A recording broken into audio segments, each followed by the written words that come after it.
These days, when it comes to home audio, you'll most likely hear people talk about soundbars or someone's Dolby Atmos setup. I love a good surround setup, and in fact, the last two videos I released talked about how much I appreciated my setup and how you could access hidden surround channels from a basic stereo signal.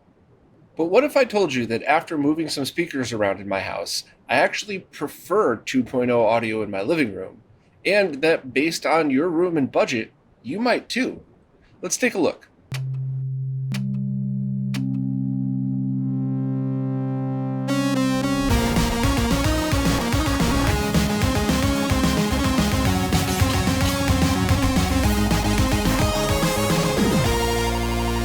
There's going to be two main themes in this video, and the first is money.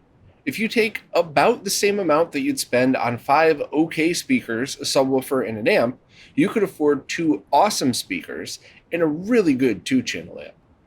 And 2 bookshelf or tower speakers are also going to sound so much better than any soundbar in the same price range, as well as provide a much better sense of depth from the speaker separation. And the second theme is that the shape and layout of your room is going to make such a massive difference in how your total setup sounds. So depending on your room, you might actually consider it an upgrade going from a 5.1 to similarly priced 2.0 setup. And that's really basically it. If you know for a fact that you love surround sound, or you prefer headphones, or really any other method, you probably don't need to watch this video, but it's my channel and I'd really like to share the story of the musical 2.0 journey I've been on this past year. So if you want to stick around, let's check it out. Okay, before I start praising 2.0 audio, I want to make sure that I am crystal clear about the fact that if you know for sure that you want a surround sound setup for TV, movies, or video games, you'll definitely want to pick up a 5.1 or higher surround setup, because there is no way a 2-channel setup could provide the same immersive audio experience that something like a full Dolby Atmos setup could provide in a perfectly laid out room. In a perfectly laid out room. See, I've always tried to jam a 5.1 setup wherever I was living, and sometimes it worked. In fact, even though I set up my last apartment the wrong way with no subwoofer and the rear speakers over my head pointed at each other, it still sounded really cool, and I liked the weird effects over my head. When I moved the same 5.1 speakers and amp to a house in the burbs, it didn't really sound right. I tried adding a subwoofer, which was cool, but that wasn't it. I then assumed the issue was the cheap Denon amp that was more than enough for my New York City apartment, but maybe not for this larger room. I then upgraded to an Anthem amp that had great room correction software, and while it felt like an upgrade, it didn't really knock my socks off. I had everything positioned as best I could, and would even move the rear channel to a better position when I turned the stereo on, but it wasn't as great as I expected. Down here in the family room / office, I had a really nice 2.0 setup that I mostly used for music, but also thought it did a really great job connected to my projector for movies. And since the front speakers were really similar, and since both amps were very good quality, I thought maybe it's the room. So why not swap them?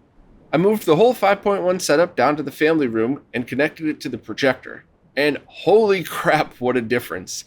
The same exact speakers and amp sounded amazing. So that obviously settled that. This now became the surround sound movie theater room / family room / office, and I was going to keep the full setup down here. One quick aside though, that Anthem amp, while amazing for surround, wasn't quite as good for music as just that 2-channel NAD amp that I've always talked about. So that's what led me down the road of finding the whole music first approach to surround sound. If you want to know what that's all about, I had a whole other video just talking about that stuff. But back to this one, I figured I still had all of these great components and I still had the same 2 ELAC speakers upstairs, so why not move the 2.0 amp upstairs and see how that sounded. And I also wanted to hide them for a minimalist look, so I removed the glass from my TV stand's doors, something that turned out to be much harder than I expected, and then put the speakers in the TV stand. I added speaker fabric in place of the glass in the doors, removed the speaker covers so the sounds didn't have to travel through 2 sets of fabric, and then added some feet so less of the speaker wood was touching the stand. Otherwise, it would essentially turn the whole thing into one giant bass box. Then I powered it all on, started playing some music, and was blown the away. In this room, the 2.0 channel setup sounded better than the surround setup did. And that's when I realized that the layout of this room, a typical small ranch in the US, just wasn't going to work right for surround sound. There was just too much echo from the wood floors and too much space off to the side where the sound would spill out. Alternatively, with this setup, I was able to hear everything just fine. Voice and dialogue came out of the speakers and it felt like it was coming directly at us, but also some of the simulated surround effects really felt like it was bouncing over our heads and alongside of us, which was probably just a side effect of the weirdly shaped room. But honestly, there were a few times my wife and I both looked at each other and went, wow, I can't believe these are only 2 speakers. I mean, sure, I could have sold everything, bought ceiling-mounted speakers, moved all the furniture around, etc., but there was no need. No wires, no mess, and excellent sound for both music and movies, all using equipment I already owned. This was a no-brainer to leave it as is, and it made me think of how many of my previous apartment setups would have benefited from this downgrade. Now, I'm obviously not stumbling across anything new or special here. Anybody who's ever dug into home audio knows that how you set up your room and the room itself is going to be such a major factor in how everything sounds. And in fact, over the years, I've been able to make cheap, kind of meh setups sound way more expensive than I paid for them, just on painstakingly measuring everything out and making sure the room sounded okay. But I have never in my life gone from a 5.1 to a 2.0 setup and had the same results. I'm sure a ton of that is just luck based on a whole bunch of things in my setup, but I just love that it happened and I wanted to share it with you.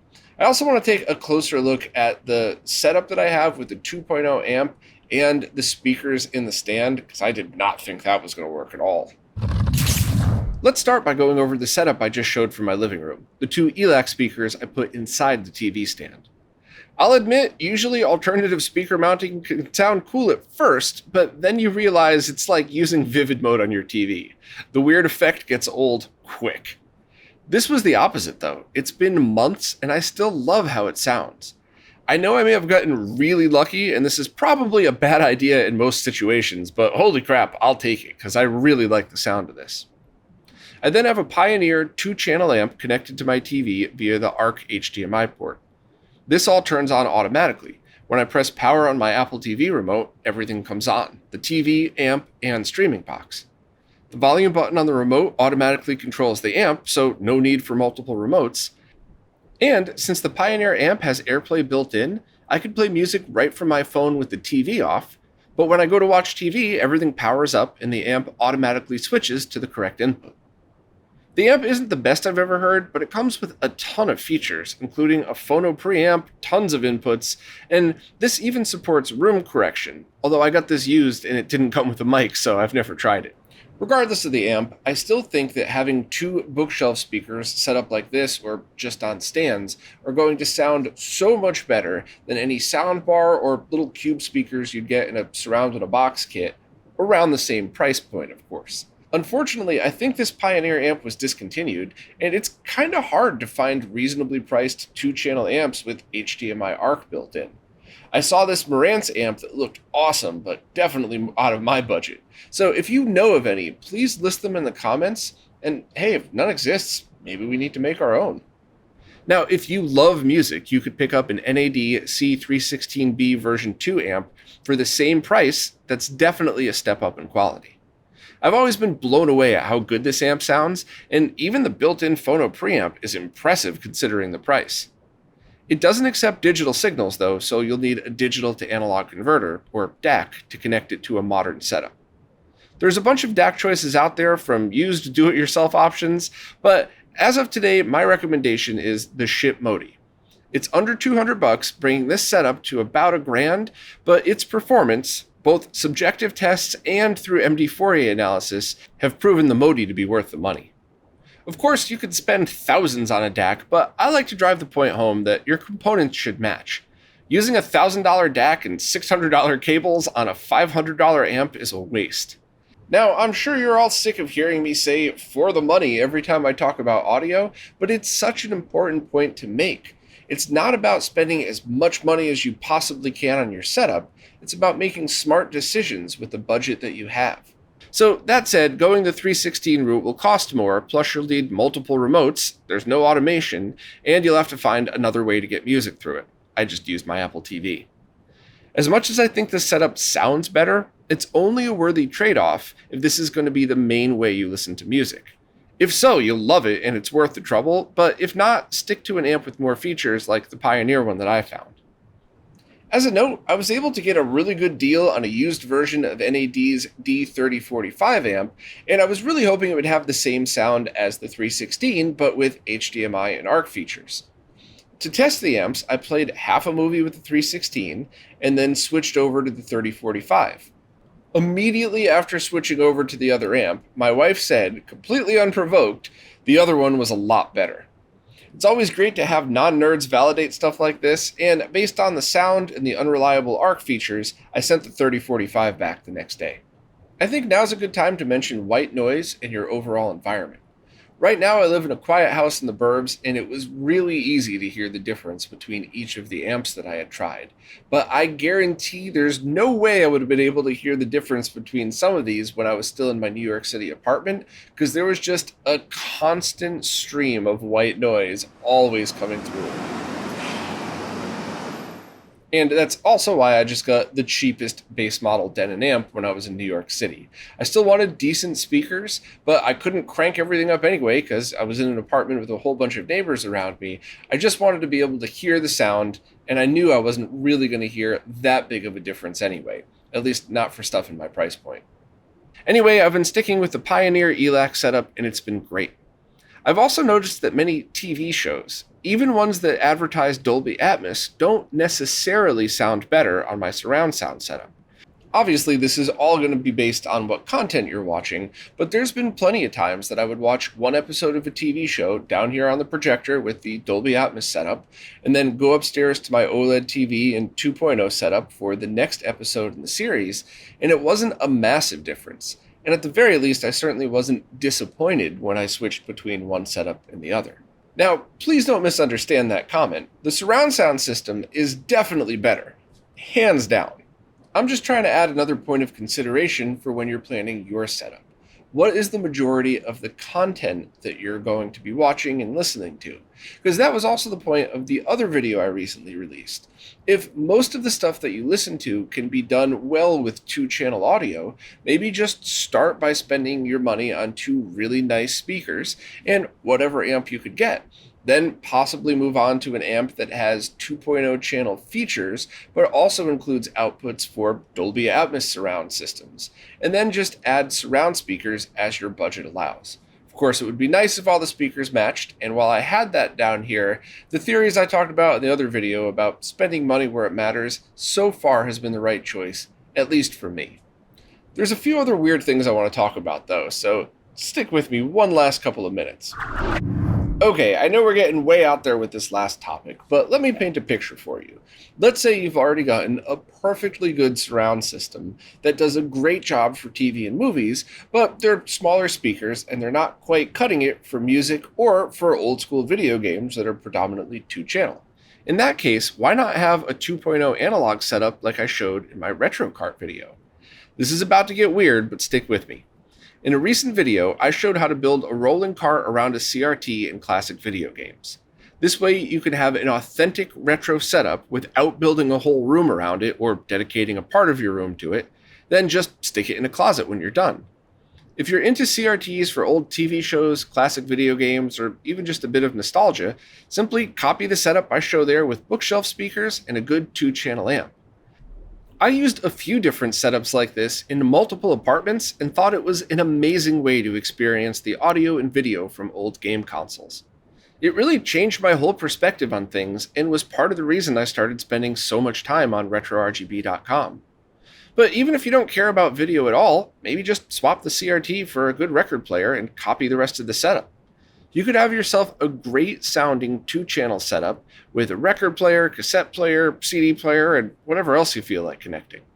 Since it's on wheels, you could move it between rooms, and heck, even wheel it in front of your TV, sit on your couch, and have your 2-channel music experience without disturbing your surround sound setup. I mean, speaker placement, proximity to a wall, the material it's placed on, distance from your ears are all massive factors in how speakers sound. And while building a shelf against your wall is probably best, most people don't have that luxury. I know a silver or black metal rolling cart isn't the nicest looking thing, and I'm sure someone's going to walk into your house and make a snide comment about it, but f them. Anybody that would walk into your house and insult something that makes you happy is the same type of idiot that would stretch old school video games to 16:9. What would they know about taste? I'll admit it isn't nearly as convenient as something like a battery-powered Bluetooth setup, but a Bluetooth speaker that sounds as good as this will almost surely cost a lot more. At the end of the day, you'll have to find a balance between space, cost, quality, and convenience. Or just get rich and buy one of each. For me personally, when I want to listen to music that's really important to me, I'll sit down in front of my setup and just enjoy a few songs while not doing anything else. And when I need audio on the go, I just stick my cell phone in a glass.